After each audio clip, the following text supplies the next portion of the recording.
Alright y'all, welcome back to the channel and to some more buckshot testing. And I've definitely got an interesting idea or combination out here today that I really want to try and see what happens, because it could do pretty decent or it could be absolutely atrocious as well. I don't really know that we're going to have any in between on this one. It's either going to work or it ain't, is my guess anyway. So for the shell I've got out here today, I brought out some more of the Federal Flight Control double-aught buck shells. These are the 12 gauge, 2 3/4 inch, 9 pellet double-aught buck shells, moving about 1325 feet per second. And we know that these are good performance shells through almost everything you put them through anyway, at least as far as stock chokes and nothing really weird or fancy, that is anyway. So will they do decent through today's choke setup or not? I really don't know. And as for today's setup, I brought out the Remington 1187 again, but for a choke, I put this one in the gun. This is the Patternmaster Black Mamba 690 constriction choke, and technically, this is not a buckshot choke. It's kind of a do-all choke, or at least a sort of bridge the gap choke between turkey and waterfowl shells, but with it being a 690 constriction, it's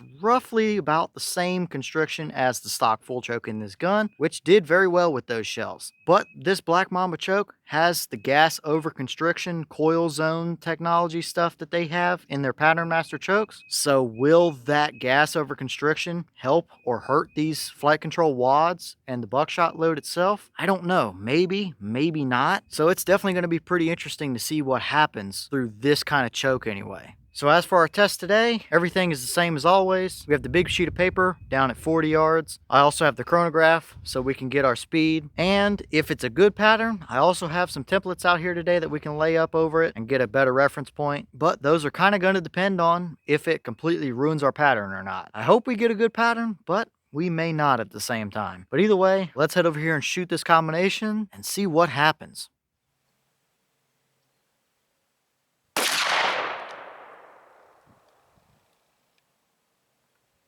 Okay, so that round gave us 1267 through our chronograph. The box was claiming 1325, so we are down a little bit. And usually we do see right around that 1325 out of these shells. So maybe that gas over constriction choke vented just a little bit of the gas around the wad, which gave us a little bit slower of a reading, but still 1267, more than good enough. So how did this combination actually work down at 40 yards? Let's go down and take a look and see what happened.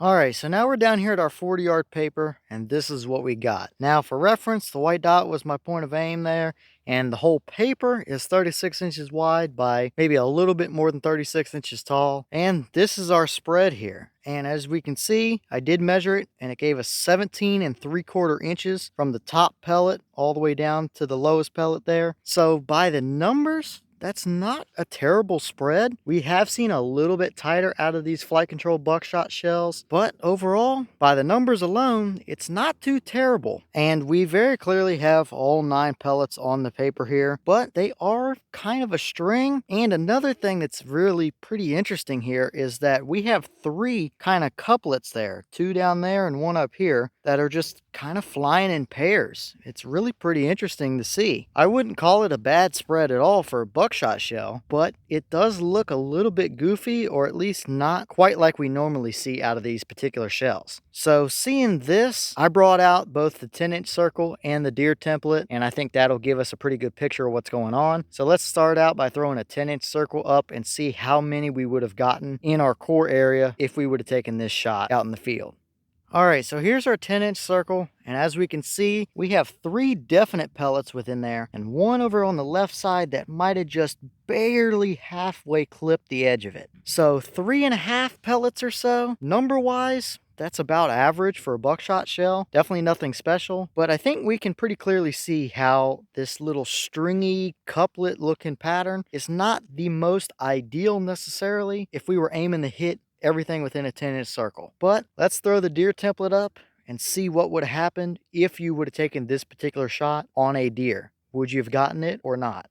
All right, so here's our deer template, and as we can see, we have a front leg down there, and his neck just starts to the right side, and if we put our point of aim with right about where we would have wanted it to be, it did give us 7 of the 9 pellets that would have impacted this deer, and multiple of these pellets were right through kind of the vital area. Those 2 down there might have gotten lower lungs into kind of heart-ish area. The 2 a little bit farther back, maybe back of lungs. Do I think we would have had a dead deer here? Yeah, I do believe so. But still, even though we have a decent number of pellets in a decent spot, it just kind of looks weird, or like it performed weird in my opinion. I don't really know how else to describe it. By the numbers that we have here, it's not bad, but the looks test, it just seems a little bit weird, or at least not the normal for these particular shells. So would it have gotten the job done for you? Yeah, absolutely.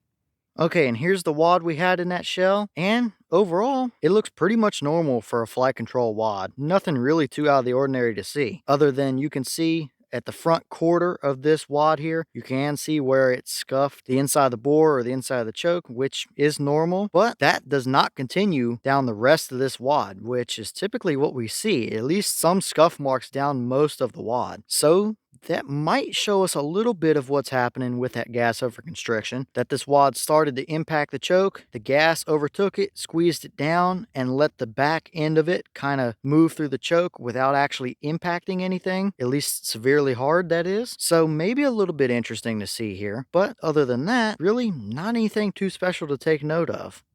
All right, y'all. Well, what did you think about that test right there? Definitely a little bit interesting. Would I call it a failure? No, I don't think I would. Clearly, the numbers say it performed pretty decently, but the looks test, it just looks a little bit off or a little bit strange to me. That doesn't mean it's a bad pattern, because clearly it's not terrible and it would absolutely do the job, but I definitely think there's something at play there between the gas over constriction and the flight control wad. I just don't know exactly what. But as always, leave your thoughts about it in the comments. Is that about what you expected, or were you hoping for better or expecting kind of worse? And if you've tested this combination before, what has been your results? Let me know all that down below. But with that being said, I've got a bunch more testing to get done for you guys, so I'm going to get back to it. As always, we have the channel Instagram as well as a mailbox where you can send things if you'd like. All that information will be in the description if you're interested, but I'm going to get back to it, so I'll see y'all in the next one.